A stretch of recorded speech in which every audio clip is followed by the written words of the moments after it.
का पनिशमेंट है। वो मेरे को जब भी मैं यहाँ आता हूँ तो वो मेरे को बोलते कि पास्टर साहब आप नीचे उतरेंगे क्या, बुधवार की प्रार्थना के लिए उतरेंगे क्या? तो मैं हमेशा बोलता हूँ नहीं भैया, बहुत थक गया मैं नहीं। तो उन्होंने बोला भैया इनको उतारने का एक ही तरीका है, स्पेशल मीटिंग रख दो। तो इसलिए आज मेरे को स्पेशल मीटिंग करके सबको बाहर बुला के मेरे को यहाँ नीचे उतरो का खिलाया। प्रभु को मैं धन्यवाद करता हूँ। क्या है कि पौलुस जो बोलता है, कह रहा है पत्र जो बोलता, समय असमय प्रचार करने को क्या रहो, अरे बोलो ना, तैयार रहो। मैं कभी नहीं तैयार रहता। मैं असल में देखा जाओ तो अगर मुझे मेरे को पूछेंगे तो मैं सबसे, वो बोलते ना, रिलक्टेंट प्रचारक हूँ। यानी अगर कोई और प्रचार करता होगा तो मेरे लिए ज्यादा फायदेमंद है, और मैं फिर प्रचार करता नहीं। लेकिन आज परमेश्वर का ये इच्छा है कि आपके बीच में मैं आऊं और प्रचार करूं। मैंने जब उसको पूछा भैया क्या खुशी में ये प्रचार, ये मीटिंग रखा है, तो बोले नहीं कोई मीटिंग नहीं है। बोले खुशी में नहीं है? तो बोले क्या है कि बोले वो बोलते ना कि अभी भैंस है तो फिर घास जमा करो, है ना। तो बोलते ना घास के लिए भैंस जमा करता, अभी तुम है तो अभी क्या करना है, तो मीटिंग कर ही लेते हैं। तो कोई आयोजन नहीं है, तो मुझे मालूम नहीं, अभी भी नहीं मालूम है। तो मैंने उनको पूछा कि भाई क्यों रखे हैं मीटिंग, तो वो बोले कि, फिर बोले नया साल का ये मीटिंग है। मैं बोला अच्छा नया साल का मीटिंग है, ऐसा उनको भी पूरा मालूम नहीं। वो बोल रहे थे कि मैं था नहीं इधर जब मीटिंग का आयोजन हुआ। तो मुझे लगा कि भाई यहाँ का जो कमेटी है, मैं मुझे लगता है रूप सिंह भाई और बाकी जो लोग हैं, लाजरस भाई, इन लोगों को मालूम होगा। परंतु जो भी है, नया साल अभी तक नया ही है, ठीक है ना। जब तक आधा साल पूरा नहीं होता है तो पूरा बाकी का साल क्या रहता है, नया ही रहता है। तो इसलिए मैं प्रभु का धन्यवाद करता हूं कि आज हम यहाँ पर इस खुले आकाश के बीच में हम हैं और अच्छा लग रहा है, माहौल भी अच्छा है। तो मैं सोचता हूं कि हम लोग सोएंगे नहीं, क्या सो जाएंगे? नहीं सोएंगे ना, ठीक है ना। तो लेकिन हम जागे रहेंगे। तो नए साल की बहुत सी बातें आपने अभी तक सुनी होगी चर्च में, प्रचार में, और वैसे तो आपके यहाँ मीटिंग होती रहती है। तो मैं भी सोच रहा हूँ कि उन तमाम प्रचारों में एक प्रचार मेरा भी जोड़ दूं, ताकि आपको और थोड़ा इंफॉर्मेशन मिल जाए। मेरा प्रचार पुराना है, कुछ लोगों ने उसको सुना भी होगा, लेकिन मैं सोचता हूँ कि हर नए साल में इस प्रचार को हमको सुनना चाहिए, क्योंकि जब तक हमारा क्या बोलेंगे ना विचार सोच नहीं बदलता, तब तक हम क्या है, तब तक हमारा जीवन भी बदलेगा नहीं है। परमेश्वर का वचन यशाया उसका 54 अध्याय उसका 1, 2, 3 अगर हम पढ़ेंगे तो वहां पर हम देखते हैं कि परमेश्वर हमारे, यानी यहाँ तो इस्राएल के विषय में लिखा है, लेकिन वही वचन जो है वो हमारे लिए भी उतना ही सत्य वचन है। पढ़ेंगे यशाया उसका नहीं उसका 2 से पढ़ लो। हाँ, अपने तंबू का स्थान चौड़ा कर, अपने तंबू का स्थान चौड़ा कर, तेरे डेरे के फट लंबे किए जाएंगे। हाँ, तेरे डेरे के फट लंबे किए जाएंगे। इस नए साल में परमेश्वर आपके लिए ये वचन आपके लिए आज ये आया है, और ये वचन बाइबल में बहुत पहले से है, लेकिन यहाँ पर आज हमारे जीवन में हमारे सामने एक आशा है, एक प्रॉमिस है परमेश्वर का, जो ये कह रहा है कि हे, फिर से पढ़िए, हाँ, तेरे फिर से तेरे डेरे के नहीं तेरे तंबू के, हाँ, अपने तंबू का स्थान चौड़ा कर, माँ अपने तंबू का स्थान क्या कर, चौड़ा कर।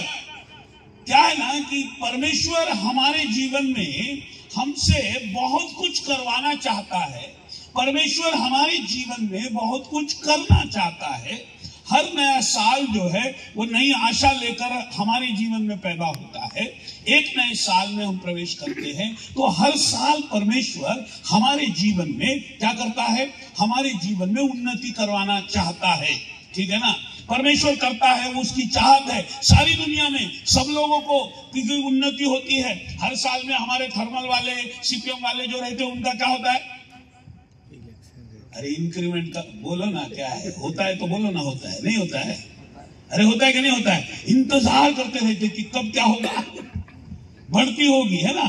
तो हमारे क्या बोलते हैं, वैसे उम्र में हमारा 1 साल जुड़ जाता है, वैसे हमारे कमाई में भी साल जुड़ जाता है, वैसे बहुत सी चीजों में हमारा तंबू जो है ना वो क्या होता है, बड़ा होता जाता है। यहाँ पर परमेश्वर ये कह रहा है कि अपने तंबू जो है ना उसको तू चौड़ा कर, केवल आर्थिक नहीं परंतु आत्मिक रीति से भी अपने तंबू को क्या कर, चौड़ा कर। प्रॉब्लम यह है कि परमेश्वर हमको बहुत तरीकों की आशीष देना चाहता है, लेकिन परमेश्वर के पास परमेश्वर का जो लिमिट है ना, परमेश्वर का जो क्या बोलेंगे, परमेश्वर का जो लिमिट है ना वो हम तय करते हैं। यानी परमेश्वर जो है वो लिमिटलेस है, यानी परमेश्वर की कोई सीमा नहीं है। परमेश्वर की ऊंचाई, उसकी गहराई, उसकी लंबाई, उसकी चौड़ाई, उसके कार्य करने की सामर्थ, उसको हमारे जीवन में जो हमको चाहिए उसको पूरा करने की जो सामर्थ है, पूरा करने की जो उसकी जिज्ञासा है, उसकी जो इच्छा है, वो परमेश्वर की बहुत है। हमारे जीवन में हमारे जो परेशानियां हैं, मुसीबतें हैं, तकलीफें हैं, इनको भी परमेश्वर निकालना चाहता है। बहुत सी बातें हमको वो करना चाहता है। वचन कहता है कि परमेश्वर ने उनको बैबान जंगल में उनको क्या किया, आशीष देना चाहा, लेकिन उन्होंने परमेश्वर को क्या कर दिया, सीमित कर दिया।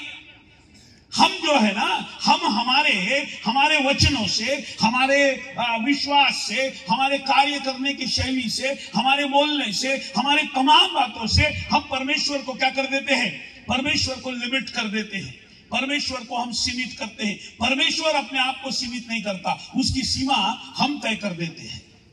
हमारे रोज के जो हमारी सोच, हमारे विचार, तो परमेश्वर यहाँ कह रहा अपने तंबू को क्या कर, चौड़ा कर। अगर हमको हमारे तंबू को चौड़ा करना है या हमारे को परमेश्वर की आशीषों को लेना है, तो हमारे आत्मिक विचार जो है ना, सोच जो है ना, उसको हमको बदलना जरूरी है। हम आज भी परमेश्वर को वो क्या बोलेंगे ना, जैसे आज हम हमारे इसमें बात कर रहे थे कि परमेश्वर अपनी सोच को बदलता है, परमेश्वर अपने नियमों को बदलता है। परमेश्वर हमारे जीवन में एक पुराना नियम निकालकर एक नया नियम लाता है। उस नए नियम के तहत परमेश्वर हमको बहुत सारी बातें हमको नया देता है, लेकिन प्रॉब्लम यह है कि हम अभी भी पुराने में ही रहना पसंद करते हैं। हमको पुराने में ही रहना अच्छा लगता है। आज हम लोग जब काउंसलिंग पढ़ रहे थे तो वहां पर एक बात मैंने उनको बताया कि देखो कि तिमोथी में परमेश्वर कहता है कि अंत के समय में भरमाने वाले आएंगे और वो तुमको ब्याह करने से रोकेंगे और तुमको खाने पीने की वस्तुओं में ये नहीं खाना, वो नहीं खाना, तुमको रोकेंगे, है ना। तो ये वही परमेश्वर, लेकिन वो बोलता परमेश्वर की हर एक चीज, अगर कोई पढ़ ले उसको जरा प्लीज, पहला तिमोथी उसका 4 अध्याय उसका 3 वचन से 4 वचन से पढ़ो। हाँ, परमेश्वर की सृजी हुई हर एक वस्तु अच्छी है, हर एक वस्तु अच्छी है, और कोई वस्तु अस्वीकार करने के योग्य नहीं। हाँ, पर यह कि धन्यवाद के साथ खाए। अब यहाँ पर खाने के विषय में परमेश्वर कुछ बातों को बोल रहा है, ठीक है ना। वो बोल रहा हर एक वस्तु खा सकते, सब चीजें परमेश्वर ने बनाई है, क्योंकि परमेश्वर ने कोई भी चीज अशुद्ध करके बनाई नहीं। तुम धन्यवाद करके उसको खा सकते, लेकिन क्या ये वही परमेश्वर नहीं है जिसने की ले व्यवस्था 11:11 में ये लिखा है कि ये खाना, ये नहीं खाना, उसको नहीं छूना, उसको पकड़ना, इसको खाना नहीं। पर वाले आप खा सकते, खून फटा हो और वो चारा नहीं खाता हो तो उसको नहीं खाना। मछली जिसकी क्या बोलेंगे, वो उसको क्या बोलते हैं, स्केल को, जिसका वो छिलका ना हो उसको नहीं खाना। यही परमेश्वर ने लिखा हुआ है। तो फिर वो परमेश्वर और यहां पर जो तिमोथी लिख रहा है, तिमोथी को जो पौलुस लिख रहा है, ये दोनों वचन में फिर क्या फर्क है? ये दोनों वचन में फर्क क्या है? ये दोनों वचन में पुराने और नए नियम का फर्क है। हालेलुया। हाँ, यही परमेश्वर जब पतरस को दर्शन देता है प्रेरितों के काम उसके 10वें अध्याय में, और उसको एक दर्शन में दिखाता है एक बहुत बड़ा चादर नीचे उतर रहा है, उसमें बहुत सारे रेंगने वाले और क्या बोलेंगे रेंगने वाले, पांव पर चलने वाले, उड़ने वाले सारे तरीके के जानवर है। और वचन कहता है कि उठ पतरस, मार और खा ले। और पतरस जो पुराने नियम वाला है वो कहता है कि हे प्रभु, वो बचपन से आज तक मेरे मुंह में कोई भी वस्तु अशुद्ध गई नहीं है, तू कैसे कहता है इसको मार और खा। परमेश्वर बोलता है कि जिसको परमेश्वर ने शुद्ध किया है तू उसको अशुद्ध क्यों कहता है। ऐसा एक बार नहीं 2 बार हुआ और चादर ऊपर उठा ली गई। तो क्या जो पतरस कह रहा था वो गलत था, या परमेश्वर जो कह रहा था वो गलत था? गलत नहीं है। सवाल ये है समय का। परमेश्वर ने जो पुराना है उसको क्या कर दिया, उसको दूर किया। जब पुराना दूर कर दिया तो सब, अब हम वचन को पढ़ते हैं, 2 कोरिन्थियों उसका 5 अध्याय 17 वचन कहता है, देखो पुरानी बातें बीत गई, सब कुछ नया। अच्छा मालूम नहीं लगता तो पढ़ लेंगे कोई। हाँ, यदि कोई मसीह में है, हाँ तो वो नई सृष्टि है। हाँ, तो वो नई सृष्टि है। हाँ, पुरानी बातें बीत गई, देखो सब बातें नहीं हो गई, सब बातें नहीं हो गई है। तो परमेश्वर ने पुरानी बातें का मतलब ये है, पुराना नियम जो है, मूसा का जो नियम है, ये सब बीत गया है, अब सब कुछ नया है। तो परमेश्वर आज हमारे से सब कुछ नया करवाना चाह रहा है, लेकिन वो नया हमारे जीवन में हमको ग्रहण करने के लिए हमारे सोच, हमारे विचार, ये बदलना बहुत जरूरी है। ये बदलना बहुत जरूरी है। यहां तक कि अगर हम क्या बोलेंगे पहाड़ी संदेश की ओर अगर हम देखेंगे तो पहाड़ी संदेश के भी वचनों को परमेश्वर क्या बोलता है, उसने उसको क्या कर डाले, बदल डाले। लिखा था ऐसा, लेकिन मैं तुमको एक नया वचन देता हूं। लिखा था ऐसा, लेकिन अब मैं तुमको एक और वचन देता हूं। यदि कोई तुमसे 1 मील जाने को बोले तो उसके साथ 2 मील चला जाना। तो ये क्यों बोल रहा है परमेश्वर? क्योंकि पुराना जो था वो दूर हुआ, अब परमेश्वर चाहता है कि हम नए में चले। हम क्या है ना कि हमारा तंबू जो है ना, हमारा तंबू और हमारा दायरा, हमारे आशीषों का दायरा हम लोग इसलिए नहीं बड़ा कर पाते हैं, आशीषों को इसलिए नहीं पाते क्योंकि हमारे वो सोच के बाहर है। हमको नहीं लगता कि परमेश्वर ऐसा है, ये वो परमेश्वर नहीं है। देखो आने वाले दिनों में हम लोग इस बात पर हम बहुत ध्यान करेंगे कि यीशु मसीह कैसे क्रूस पर चढ़ाया गया है ना। अभी तो शुरू हो गया वो 40 दिन का उपवास वाला जो चक्कर है वो शुरू ही हो गया है। तो हम लोग इस बात पर ध्यान देंगे कि कैसे यीशु मसीह क्रूस पर चढ़ाया गया, और फिर हाय तौबा सब जगह मचेगा, यीशु मेरे पापों के लिए मारा गया। और हमारे सामने बार बार वो वाला क्रूस क्या होगा, रखा जाएगा जिसमें कि यीशु मसीह क्या है, हेलो, जिसमें क्या है, यीशु मसीह लटका हुआ है। लेकिन एक बात मैं आपको बताऊं कि मसीह जो हमारा आज है ना, वो वहां लटका हुआ नहीं है। हमारे आज का जो मसीह है वो वहां अभी क्रूस पर नहीं है। आपको क्रूस का जीवन जीना था, आप जीकर, लेकिन उसके आगे आप निकले हैं क्या? आपके विचार, आपके सोच, आपकी जो भी बातें, इसको आपने किए बदले हैं क्या? प्रॉब्लम यह है कि हमारे उस विचारों को हमने नहीं बदला, हमारे उस सोच को हमने नहीं बदला, हमारे विचार के जो दायरे हैं उसको हमने बदला नहीं। इसलिए एफएसी उसका 1 अध्याय उसका 17 और 18 वचन में पौलुस की यह प्रार्थना है। एफएसी 1:17-18 कोई पढ़े जल्दी। हाँ, मैं प्रार्थना करता हूँ, हाँ, हमारे प्रभु यीशु मसीह का परमेश्वर, हाँ, हमारे प्रभु यीशु मसीह का परमेश्वर महिमा का पिता है, जो महिमा का पिता है, तुम्हें अपनी पहचान में, तुम्हें अपनी पहचान में। इसका मतलब परमेश्वर की पहचान, इसका मतलब यह है कि परमेश्वर चाहता है कि हम उसको नए रूप में पहचाने, वो पुराने क्रूस पर लटके हुए रूप में नहीं, उसको नए रूप में पहचाने। अगर पौलुस ये प्रार्थना कर रहा है तो इसका मतलब यह है कि हमने अभी तक मसीह को जिस तरह से जानना चाहिए उस तरह से हमने उसको जाना नहीं। अभी तक हमको वही लगता है, पुराना मसीह, हाय तौबा वाला मसीह नहीं।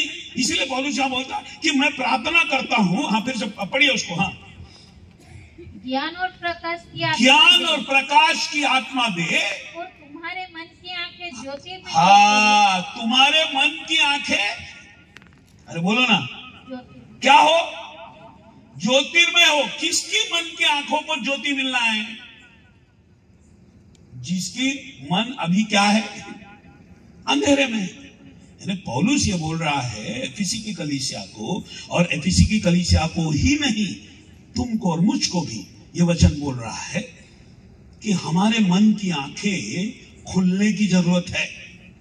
हमारे मन की आंखें खुलने की जरूरत है। हम वो नहीं देख पा रहे हैं जो मसीह हमको दिखाना चाह रहा है।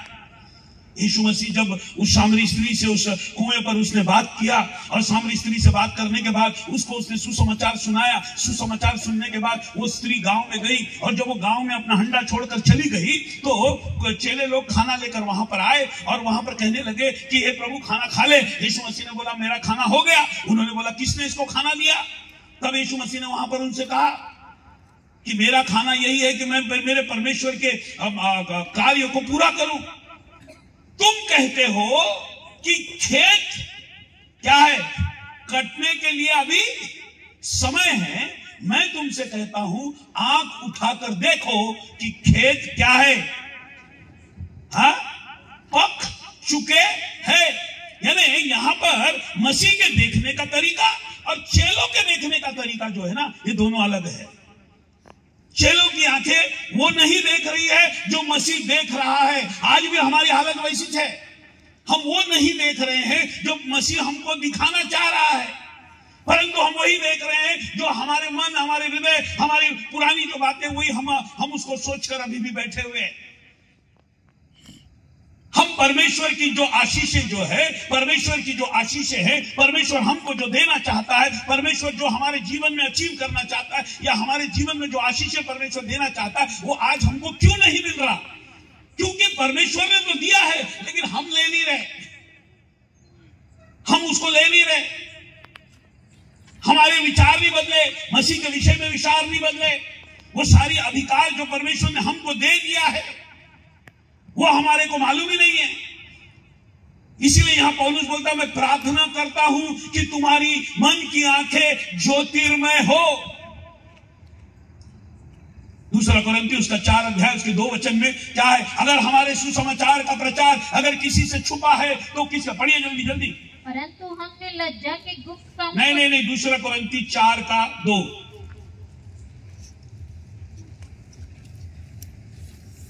दूसरा कोरिन्थियों, हाँ पढ़िए। हाँ, परंतु हमने लज्जा के गुप्त कामों को त्याग दिया, हाँ, और न चतुराई से चलते, नहीं, हाँ आगे, हाँ, और न परमेश्वर के वचन में मिलावट करते हैं, हाँ, परंतु सत्य को प्रकट करके, हाँ, परमेश्वर के सामने हर एक मनुष्य के विवेक में अपनी भलाई बैठाते हैं। हाँ, परंतु यदि हमारे सुसमाचार का पर्दा अगर किसी पर पड़ा है, हाँ, यह नष्ट होने वाला ही, यह नष्ट होने वाले पर ही पड़ा है। क्योंकि क्या हुआ है? जिनकी आंखें, पढ़िए, और उन अविश्वासियों के लिए, हाँ, जिनकी बुद्धि इस संसार के ईश्वर ने अंधी कर दी है, हाँ, ताकि मसीह की जो परमेश्वर के पद, देखो उन अविश्वासियों के मन को, बहुत सी बार हम लोग ये सोचते हैं कि ये अविश्वासी कौन है, यह अविश्वासी कौन है? हमको लगता है कि ये जो बाहर वाले जो है ना, वे अविश्वासी है। असल में उनकी बात नहीं कर रहा है पौलुस इधर। पौलुस पत्री लिख रहा है कुरिन्थ की कलीसिया को। पौलुस पत्री लिख रहा है कुरिन्थ की कलीसिया को, और कुरिन्थ की कलीसिया वाले जो लोग हैं वो सब विश्वासी लोग थे। यानी कहने को विश्वासी थे, कहने को क्या थे? विश्वासी थे। लेकिन कहने को विश्वासी थे, लेकिन हमको मालूम है कि वहां पर कितने प्रॉब्लम थे। विश्वासियों के बीच में ये सारे प्रॉब्लम थे। कोई बोलता था ये बड़ा है, ये छोटा है। खाने के विषय में प्रॉब्लम है, मूर्तों को चढ़ाई हुई चीजों को खाने के विषय में वहां प्रॉब्लम है। अगर आप पहला कुरिन्थी पढ़ेंगे तो वहां पे प्रॉब्लम ही प्रॉब्लम है। हर एक अध्याय में, 5 अध्याय में व्यभिचार का प्रॉब्लम है, 7 अध्याय में शादी के विषय में प्रॉब्लम है, 8वें अध्याय में मूर्तों को चढ़ाई हुई चीजों के विषय में प्रॉब्लम है, 9 अध्याय में देने के विषय में प्रॉब्लम है। प्रॉब्लम ही प्रॉब्लम उस चर्च में, और किसके बीच में? कलीसिया में है। और इन्हीं को लिखते लिखते आखिरी में कहता है, हमारे सुसमाचार का पर्दा, यानी मसीह के उस महानता का, मसीह के वो अधिकार का, मसीह जो हमारे लिए करना चाहता है, इन चीजों का अगर पर्दा पड़ा है तो किन पर पड़ा है? उन पर जिनकी मन की आंखों को, पढ़िए, हाँ, और उन अविश्वासियों के लिए, हाँ, जिनकी बुद्धि इस संसार के ईश्वर ने क्या कर दी है? अंधी कर दी है। विश्वासियों के मन को, विश्वासियों के हृदय को इस संसार के देवता ने अंधा कर दिया है। क्यों नहीं आप समझ पा रहे? क्योंकि संसार के देवता ने तुम्हारे उन आंखों को क्या कर दिया है? अंधा कर दिया है। इसलिए पौलुस बोल रहा है, मैं तुम्हारे लिए प्रार्थना करता हूं। हालेलुया। मैं सोच रहा हूं कि पौलुस तो प्रार्थना करके चला गया, लेकिन मैं ये सोचता हूं कि आपको खुद के लिए प्रार्थना करना जरूरी है। हालेलुया। अगर आज आप कुछ ना करें तो भी घर में जाइए और घुटने टेकिए और प्रभु से बोलिए कि हे प्रभु, तू मेरी आंखों को खोल, तू मेरी आंखों को खोल कि मैं तेरे उस महान, उस सामर्थ्य भरे, उस वैभव से भरे उस मसीह के उस सामर्थ्य को देख सकूं, पहचान सकूं। और क्योंकि जब तक आप उसको देखेंगे नहीं, जानेंगे नहीं, पहचानेंगे नहीं, तब तक आपके अंदर क्या नहीं उत्पन्न होगा? विश्वास उत्पन्न नहीं होगा। तब तक आप अपने जीवन के उस दायरे के उस तंबू को है ना, तुम बढ़ाएंगे नहीं। हमारे विचार के तंबू को हमको विकसित करना है, बड़ा करना है। मसीह को एक नए रूप में हमको देखना है। मसीह हमारे जीवन में कौन है, इसके बारे में आपको जानना जरूरी है। वो सही है कि यीशु मसीह क्रूस पर चढ़ा, वो सही है कि यीशु मसीह ने हमारे लिए प्राणों को दिया, वो सही है कि यीशु मसीह ने शैतान को हराया, लेकिन ये सब क्या है? हो गया है। हालेलुया। ये सब क्या हो गया? ये सब हो गया है। इसको हमको भूलना नहीं है। जब जब हम प्रभु भोज की विधि में शामिल होते हैं, इन बातों को हम याद करें, लेकिन हम वहां न चले जाए। मसीह नहीं चाहता कि अब हम वो कार्य करें। वो सब चीजें मसीह ने इसीलिए करी ताकि हमको वैसा न करना पड़े। हालेलुया। ताकि आप और मैं उसमें न जाना पड़े। यीशु मसीह ने वो सारे किया और उस क्रूस पर उसने मृत्यु को हरा दिया। मृत्यु को पैरों तले उसने कुचल दिया। और अब कहां पर है? अब कहां पर है? कुलुसी 3 अध्याय उसका पहला वचन, जल्दी पढ़िए। अतः जब तुम मसीह के साथ जिलाए गए, जब तुम मसीह के साथ जिलाए गए, स्वर्गीय वस्तु की खोज में। हालेलुया। भैया कितने लोग यहां पर अभी भी पुनरुत्थान बाकी है? कितने लोगों का पुनरुत्थान अभी भी बाकी? अरे बाकी है क्या? जिलाए गए? जिंदे है या मुर्दे? अरे बोलो ना। अच्छा, जो मुर्दे हाथ ऊपर उठाओ। मुर्दे वैसे हाथ नहीं उठाएंगे ऊपर। जब मरा हुआ व्यक्ति को बोलेंगे हाथ ऊपर उठा तो उठाएगा क्या? अरे बोलो ना। हाँ, तो मुर्दे हाथ उठाओ। अच्छा, जिंदे हाथ उठाओ। अरे कुछ लोग अर्ध मरे हुए हैं, आधे जिंदा है और आधे मरे हुए हैं। भाई इधर मेरे गले का पानी क्या कर रहा हूं, लेकिन आप में से कोई जाग ही नहीं रहा। भैया पौलुस यहां जो प्रार्थना कर रहा है, वो प्रार्थना का क्या है? वो बोलता मैं चाहता हूं कि तुम्हारे मन की आंखें क्या हो जाए? ज्योतिर्मय हो जाए, कि तुम मसीह को उस रूप में देख सको, उस रूप में देख सको जिस रूप में आज वो स्वर्ग में विराजमान है।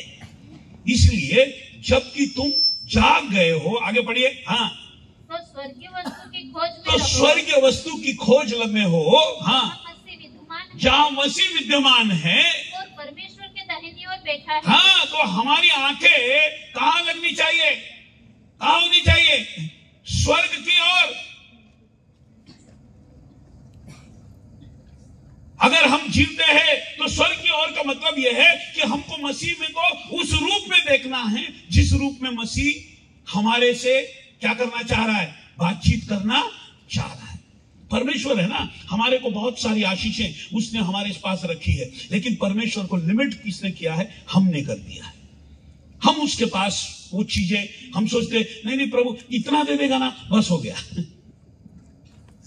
हाँ, अरे बाबा, भजन संहिता के 2 अध्याय में लिखा, तू क्या कर, तू मुझसे मांग तो मैं तुझको क्या करूंगा? जाति जाति के लोग क्या कर दूंगा? दे दूंगा, दे दूंगा। तो ये परमेश्वर जो है ये हमारे को सब कुछ देने के क्या है? तैयारी में है। तो हमारा प्रॉब्लम क्या है? हमारा प्रॉब्लम यह है कि हमारी आंखें विकसित नहीं होती, हमारा विचार बदलता नहीं है। अभी भी हमारा विचार, जैसे पौलुस बोलता है ना कि अभी भी बपतिस्मा सही है क्या, क्या बोलेंगे, हाथ रख कर प्रार्थना करना चाहिए क्या, नहीं करना चाहिए, वो क्या बोलेंगे, आदि शिक्षाएं जिसके विषय में पौलुस हिब्रू की कलीसिया को 6वें अध्याय में लिखता है, और इसीलिए उसके 5वें अध्याय के पहले 6वें वचन में कुछ बातें लिखता। पढ़िए जल्दी, 5:6। इसी प्रकार वह दूसरी जगह में भी कहता है, हाँ, तू मलकीसिदक की रीति पर नहीं 5:10 पढ़ो। हाँ, और उससे परमेश्वर की ओर से हाँ, मलकीसिदक की रीति पर महायाजक का आगे आगे आगे आगे आगे आगे इसके विषय में हमें बहुत सी बातें कहनी है, बराबर। हाँ, जिनका समझना भी कठिन है। हाँ, जिनका समझना भी कठिन है। हाँ, इसलिए कि तुम ऊंचा सुनने लगे हो। तुम्हारी की तुम क्या करने लगे हो? अरे बोलो ना, क्या करने लगे हो? हाँ, इसलिए तो माइक की जरूरत पड़ती है, नहीं तो यही जगह पर यही था उधर वो एरिया में। मुझे याद है, बहुत छोटा था मैं, रात को करीबन 11 बजे पास्टर साहब खड़े रह के मैंने मीटिंग ले रहे थे, पूरा भरा हुआ था, और पास्टर साहब खड़े रह के बिना माइक के प्रचार कर रहे थे, और पेट्रोमैक्स लेके इधर उधर रह के बैठे हुए लोग, आखिरी तक उनको सुनाई दे रहा था। तो तभी सुनाई देता था, तो अभी क्या हो गया? अभी वही हो गया जो पौलुस बोलता है, तुम ऊंचा सुनने लगे हो। इसलिए बड़े बड़े स्पीकर लगते, एक से काम नहीं होता, फिर वो देखो 4-4, 1, 2, 3, 4, इधर 5-5 लाके लगे हैं, इधर भी है 6वां, है ना। हाँ, यानी जमीन से आसमान तक अभी क्या हो जाएगा? स्पीकर ही स्पीकर लग जाएगा, लेकिन सुनाई कुछ नहीं देगा। कि तुमको लगता है कि स्पीकर से सुनता है, नहीं। मालूम है आपको आपके कान जो है ना, वो कौन खोलता है? आत्मा खोलता है। और जब आत्मा कान खोलता है ना, आप वहां भी खड़े रहेंगे ना, तो आपको क्या होगा? सुनाई देगा। अगर आप सुनने के लिए आएंगे, जब तू परमेश्वर के भवन में जाए, वचन कहता है, तो सुनने के लिए क्या करना? समीप जाना। अगर आप सिर्फ इधर बैठकर आराम से गाने सुनकर और ऑर्केस्ट्रा देखने अगर आए हैं, तो क्या है, हमारे राहुल भाई ने एक ऑर्केस्ट्रा आपको दिखा दिया, है ना। ऐसे बहुत जगह आपको ऑर्केस्ट्रा देखे और आप चले जाएं तो मिलेगा, लेकिन क्या रहेगा? तुम ऊंचा सुनने लगे हो। क्यों बोल रहा है ऊंचा सुनने लगे हो? का मतलब यह है कि तुमको बहुत बार समझाने पर भी तुम समझते नहीं हो। ऊंचा सुनने वाले को क्या करना पड़ता है?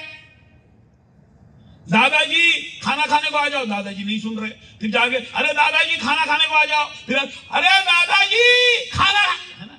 2-4 बार बोलना पड़ता, तब जाके कान में घुसता उसके। वही हालत अभी हमारी विश्वासियों की है। मैं नहीं बोल रहा हूं, पौलुस ने लिखा वहां। तुम क्या कर रहे हो? ऊंचा सुन रहे हो। और दूसरा बात, सुन नहीं रहे, इसका मतलब तुमको जो सुनना है वो नहीं सुन रहे हैं। दूसरी बात, जो समझना था वो भी नहीं समझ रहे। आगे बढ़िए। हाँ, समय के विचार से तो तुम्हें गुरु हो जाना चाहिए था। हाँ, आवश्यक। हाँ, तो इसीलिए आवश्यक हो गया है कि कोई तुम्हें परमेश्वर की वचनों के आदि शिक्षा फिर से सिखाए। ये आदि शिक्षा क्या है? 6वां वचन पढ़िए, 6 का 1। हाँ, इसलिए आओ मसीह के शिक्षा की आदि आरंभ की बातों को छोड़कर हम सिद्धता की ओर आगे बढ़ते चले जाएं। और क्या है? और मरे हुए कामों से मन फिराने और परमेश्वर पर विश्वास करने और बपतिस्मा और हाथ रखने की सेवा। मरे आज भी यही झगड़ा चल रहा है, मरे हुए जिंदा होंगे या नहीं होंगे। पास्टर साहब हमको बताओ, बपतिस्मा ये वाला सही है क्या वो वाला सही है? हाथ रख के प्रार्थना करना चाहिए क्या दूर से करना चाहिए? हाँ, सारी जो बुनियादी बातें हैं इसी पर गोल गोल गोल गोल घूम रहे। तुम भी घूम रहे, शैतान भी तुमको घुमा रहा। अभी तक तुमने तय नहीं किया तुम्हारा बपतिस्मा ठीक नहीं है, ठीक है कि नहीं है, तो तुम बाकी की बातों को कैसे समझोगे? इसलिए तो हमारी आशीषें रुकी है, इसलिए हमारा तंबू वहीं के वहीं गड़ा हुआ है। हमारे आत्मिक स्थिति हमारी बढ़ती नहीं है, क्योंकि हम उसी जगह पर, जैसे पुराने जमाने में एक रिकॉर्ड होता था, वो रिकॉर्ड अटक जाता था। मालूम है क्या? रिकॉर्ड बचता था ना, एक जगह पिन उसकी सुई अटक जाती थी। वैसे हम लोग 10 साल पहले ही वो सुई अटकी हुई अपनी वहीं घूम रही है, आगे कुछ बढ़ी नहीं रही वो। आपको आपके विचारों को, सोच को आपको बदलना है। हमको परमेश्वर मसीह की ओर कैसे देखना है। मैं एक प्रचार एक बार बहुत साल, मुझे लगता 3-4 साल पहले मैंने एक प्रचार वहां पे उसमें मैंने ये बताया था कि आंख बंद करो और मसीह को इमेजिन करो कि मसीह क्या है, कैसे दिखता है। तो आप ज्यादातर हम बोलते मसीह क्रूस पर टंगा है, फिर वापस खोल के वापस बंद करो तो हमारे को एक और चित्र दिखेगा। अरे मसीह क्या बोलेंगे, भेड़ के साथ एक क्रूक लेके खड़ा है। फिर और बंद करके फिर खोलो तो हमको वो वाला चित्र दिखाई देता है कि यीशु मसीह बच्चों के साथ बैठा हुआ है।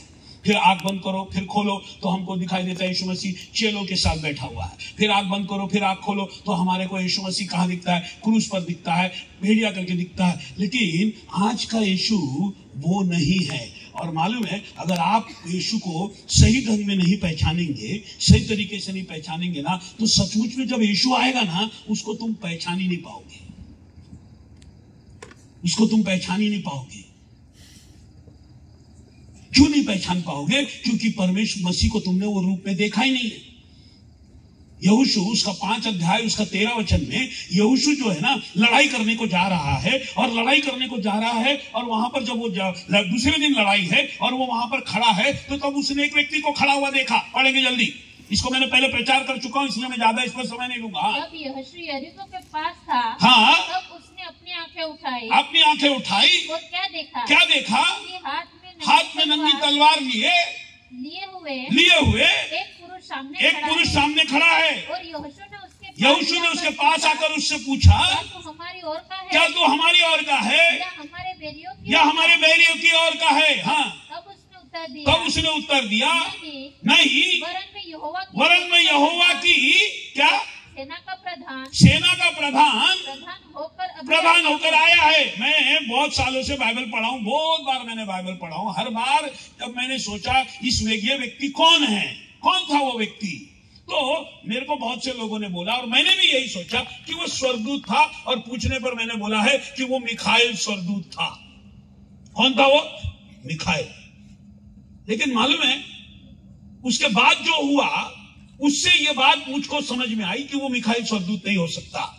क्यों? क्योंकि क्या हुआ वहां पे कि जब वो उसके पास गया तो उसने बोला, नहीं, मैं यहोवा की सेना का प्रधान होकर आया हूं। तब तक मैं ये सोचता था कि मिखाइल ही है यहोवा की सेना का प्रधान।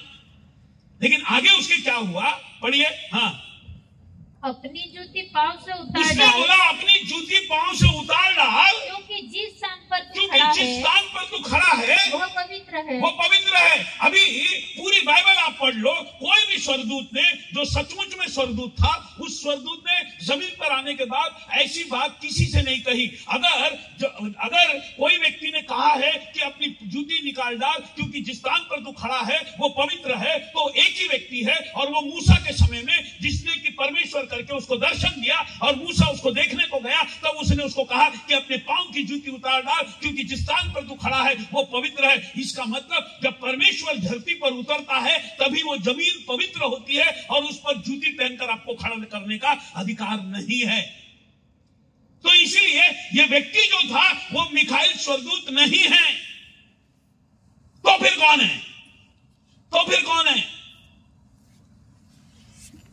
ये वो व्यक्ति है जिसके उतरने से जमीन पवित्र हो जाती है। लेकिन ये वो व्यक्ति है जिसके हाथ में तलवार है। ये वो भी व्यक्ति है जो कहता है कि मैं यहोवा के प्रधान यानी सेना का प्रधान होकर आया हूं। तो अगर ये स्वर्गदूत नहीं, क्योंकि आगे हम देखते हैं कि यहोशू उसके सामने क्या किया। हाँ पढ़ो पढ़ो आगे। यहोशू उसके सामने दंडवत, ने वैसा ही किया, वैसा ही किया। यरीहो के सब फाटक हाँ इस्राएलियों के डर के तो देखो ये उसने अपने क्या कर दिया, जूते निकाल दिए। तो कौन है ये? इसमें एक ही हमको क्या बोलेंगे समझ में आता है, यहोवा के प्रधान। अब आइए आप प्रगटीकरण उसका 19 अध्याय उसका 9 वचन पढ़ेंगे। प्रगटीकरण उसका 19 अध्याय 9 वचन। यानी केवल आपको मैं ये बता रहा हूं। तब स्वर्गदूत ने मुझसे कहा, हाँ यह लेख हाँ कि धन्य वे है हाँ जो मेमने के विवाह के भोज में बुलाए गए। नहीं एक काम करो 11 पढ़ो। हाँ फिर मैंने स्वर्गदूत को खुला हुआ देखा, हाँ और देखता हूँ कि हाँ एक श्वेत घोड़ा है। हाँ मैं देखता हूँ कि एक श्वेत घोड़ा है, और उस पर एक सवार है, उस पर एक सवार है, जो विश्वास योग्य हाँ जो विश्वास योग्य और सत्य कहलाता है, और सत्य कहलाता है, और वो धर्म के साथ न्याय और युद्ध करता है। न्याय और युद्ध करता है। उसकी आंखें आग की उसकी ज्वाला आंखें है, आग की ज्वाला है। और उसके सिर पर बहुत से राजमुकुट उसके सिर पर बहुत से राजमुकुट है। उस पर एक नाम लिखा उस है, पर एक नाम लिखा है जिससे उसको छोड़ और कोई नहीं जानता। हाँ वह लहू छिड़का हुआ वस्त्र वो पहना लहू है, छिड़का हुआ वस्त्र पहना है। थोड़ा समझने की कोशिश करो कौन है ये। हाँ और उसका नाम परमेश्वर का वचन है। उसका नाम परमेश्वर का वचन है। हालेलुया। हाँ कौन है ये? अरे बोलो ना कौन है तुम्हारी अभी भी आंख नहीं खुली तुम्हारी। कौन है? हाँ आदि में वचन था, वचन परमेश्वर के साथ था, वचन परमेश्वर था। उसका 14 वचन कहता है, यूहन्ना 1:14 पढ़ते कि नहीं बाइबल? 1:14 लिखा हुआ, 1:14 लिखा, वचन देहधारी हुआ और अनुग्रह और सच्चाई से परिपूर्ण होकर हमारे बीच में डेरा किया, और हमने उसको जाना जैसे एकलौते पुत्र को हम जानते हैं। और ये कौन है? अरे अभी तो बोलो कौन है? अरे बोलो ना मुंह खोल के, कौन है? जोर से तो बोलो जरा, डरते हैं क्या? बोले बोले कौन है? यीशु मसीह है। तो ये जो व्यक्ति वहां तलवार निकालकर खड़ा है ना, ये मसीह है। ये स्वर्गदूत नहीं था। ये तब भी लड़ने वाला मसीह है, अभी भी वो लड़ने वाला है। जब आएगा ना तब उसका ऐसा रूप होगा जो अभी हमने पढ़ा, श्वेत वस्त्र पहनकर श्वेत घोड़े पर सवार होगा, उस पर लहू से छिड़का हुआ वस्त्र उसका होगा, उसका नाम यहोवा की सेना। तो ये कौन है? ये हमारा मसीह है। ये उसका आज का रूप है, ये उसका आने वाला रूप है। ये कोई अभी क्रूस पर लटका हुआ नहीं है। ये परमेश्वर के दाहिने हाथ पर बैठा हुआ हमारा यीशु मसीह है। प्रॉब्लम क्या है? आज अभी भी हम हमारे मसीह को बेचारा मसीह क्रूस पर लटका है, यही देखते रहते। हमारा मसीह बेचारा जा रहा है ना, जैसे वो स्त्रियां रो रही थी यीशु मसीह को देखकर, आओ अरे हाय रे, ओ यीशु मसीह कितना उसने बोला कि हे यरूशलेम के नारियों मेरे लिए मत रो। हाँ क्यों? क्योंकि उसको मालूम था कि जो मार्ग पर वो जा रहा है उसी के लिए वो आया था, उसी को वो पूरा कर रहा है। तुम्हारे आंसू मेरे इसको रोक नहीं पाएंगे, या मेरे लिए सहानुभूति की जरूरत नहीं है। तुमको किसकी जरूरत है? तुम्हारे बच्चे और तुम्हारे क्या घर वाले, उनके लिए तुम रो, उनके लिए रो, उनके लिए प्रार्थना करो। तो क्या है ना कि परमेश्वर को देखने का जो हमारा नजरिया है ना, उस नजरिए को बदलना बहुत जरूरी है। हमारे